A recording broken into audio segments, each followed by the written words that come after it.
नमस्कार दोस्तों, स्वागत है आपका इस नई हॉरर स्टोरी में और इंटरेस्टिंग स्टोरी में। ये हॉरर तो नहीं होने वाली है, उल्टा आपको एक सीख देके जाएगी। और इस स्टोरी में ऐसा ऐसा कांड हुआ है ना, जो कि कभी आप लोग संत के साथ मत करिएगा, वरना जो जो होगा आपके साथ वो आपने सोचा नहीं होगा।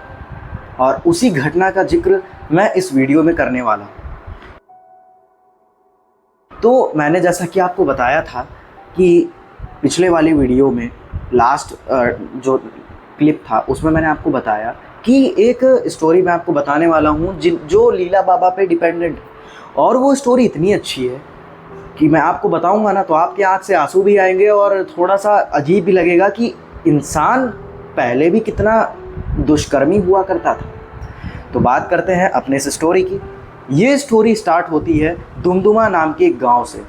दुमदुमा नाम का गांव लीलापुर और उससे संगठित 3-4-5 गांवों का एक सम्मेलन था। बहुत ही बड़ा गांव कह लीजिए, बड़ा गांव था।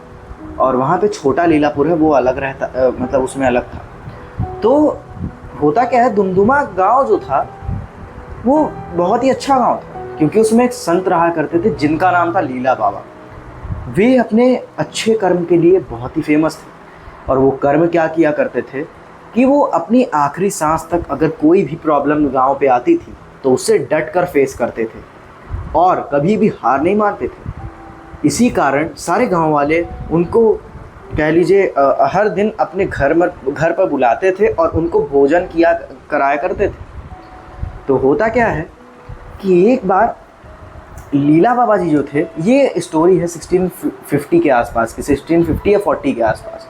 तो एक दिन क्या होता है, लीला बाबा जी जो होते हैं उनके ऊपर एक ठाकुर ने अटैक कर दिया था। पर ऐसा अटैक नहीं किया, वो आके ऐसे अपने वर्ड्स के हिसाब से उनको बहुत उल्टा सीधा बोल के जलील करता है, पर उनको जलील महसूस नहीं होता।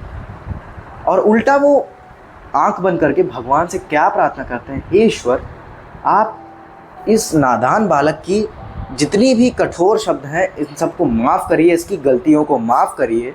बच्चा है, बच्चों से गलती हो जाती है। आप समझ सकते हैं वो कितने अच्छे बाबा रहे होंगे। और वे बाबा थे उस टाइम पे 50-55 के आसपास के। और जो ठाकुर था, ठाकुर 40 या 30 के आसपास का था। और वो बहुत ही बेशरम ठाकुर कह लीजिए था। वो आता है और काफ़ी उल्टा सीधा उनको सुना के जाता है, पर वे उनको समझाते हैं, बोलते हैं बेटा देखो आपके पास ना जायदाद है, अरे आई मीन ना उसके पेपर हैं, जायदाद के पेपर होते हैं। जायदाद के पेपर जो है आपके पास जब नहीं है तो आप कहाँ से हमारे गांव का जायदाद लेंगे? हाँ, आप ज़मीन लेंगे?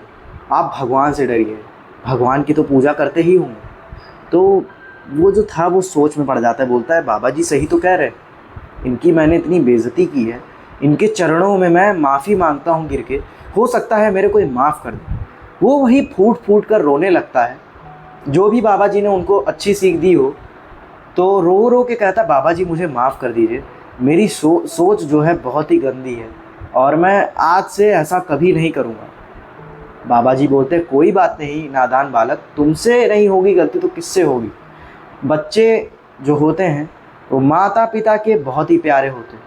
भगवान जी भी अगर तुम्हें देख रहे होंगे तो यही सोच रहे होंगे कि बच्चा है, हटाओ गलती हो जाती।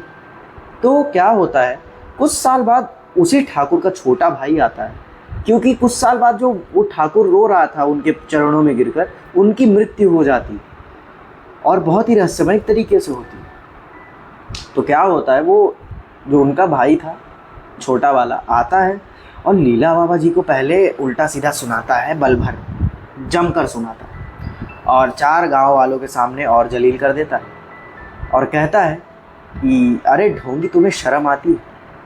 शर्म नाम की तुम्हारे दिमाग में चीज़ है? हाँ, तुमने मेरे भाई को तो खा लिया ना, अब तुम मेरे को मारना चाहते हो? मेरे घर में सब लोग मर रहे हैं, ऐसा क्यों कर रहे हो? और उनकी रुद्राक्ष की माला पकड़ कर तोड़ देता है।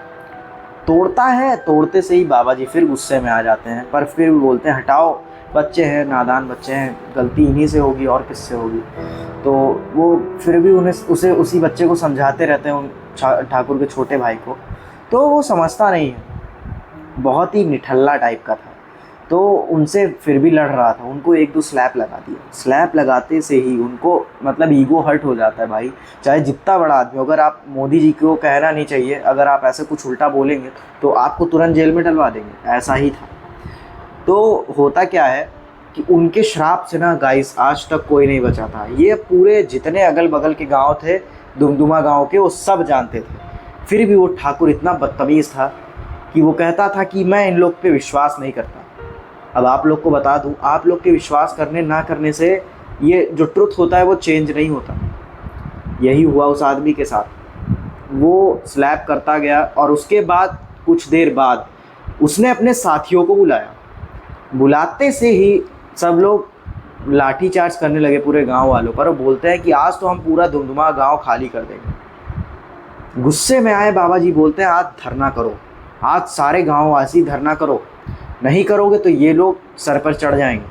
सब लोगों ने भूखमरी टाइप का धरना किया, जिसमें उन्होंने कुछ एक अनाज भी नहीं खाया। होता क्या है कि फिर भी उसे शर्म नहीं आती है उस ठाकुर को, और बीत जाते हैं, कह लीजिए 1.5 महीने बीत जाते हैं, और उनको काफ़ी गुस्सा भी आता है।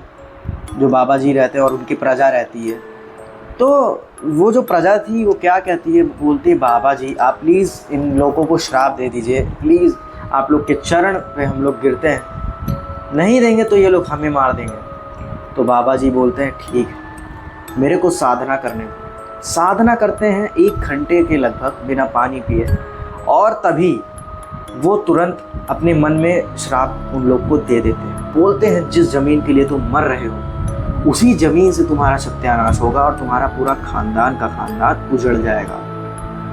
उजड़ने से इन द सेंस कोई नहीं बचेगा।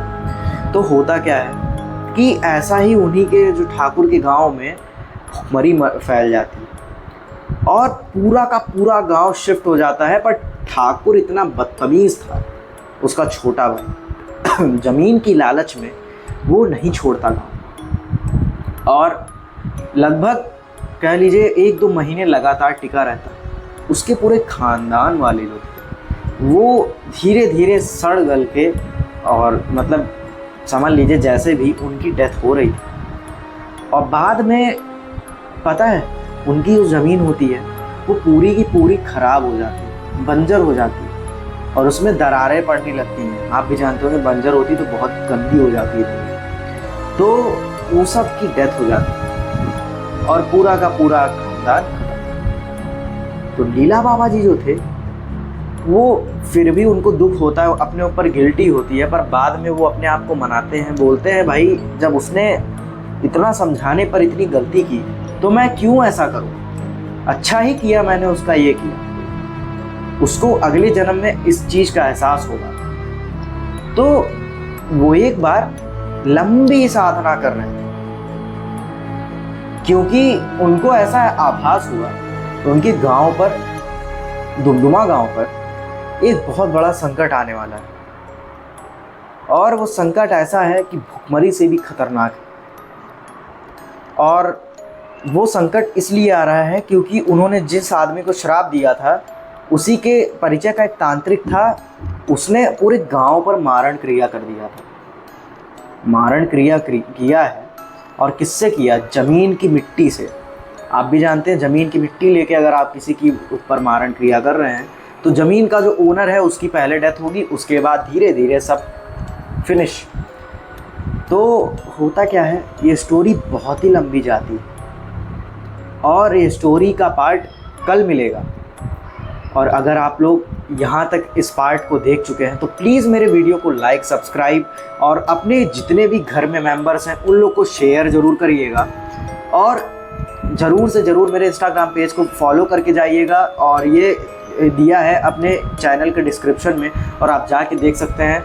और ऐसे ही वीडियोस के लिए, ऐसे ही पार्ट्स वाली वीडियोस के लिए आप लोग मेरे को सपोर्ट करें। इंस्टा पे भी मैं डेली वीडियो अब अपलोड करूँगा, 2 से 3 दिन के अंदर मैं अपलोड करना स्टार्ट कर दूँगा। और आप लोग के पास अगर ऐसी कोई सी भी स्टोरी हो, जो स्टोरी आप लोगों ने कभी एहसास किया हो, आभास किया हो, या आपके साथ घटित हुआ हो वो स्टोरी आप मेरे पास वीडियो बनाकर मेरे DM में इंस्टाग्राम के भेज सकते हैं। इंस्टाग्राम मैं आपको इसमें लिख के दे दूँगा। बाकी तब तक के लिए धन्यवाद। मिलते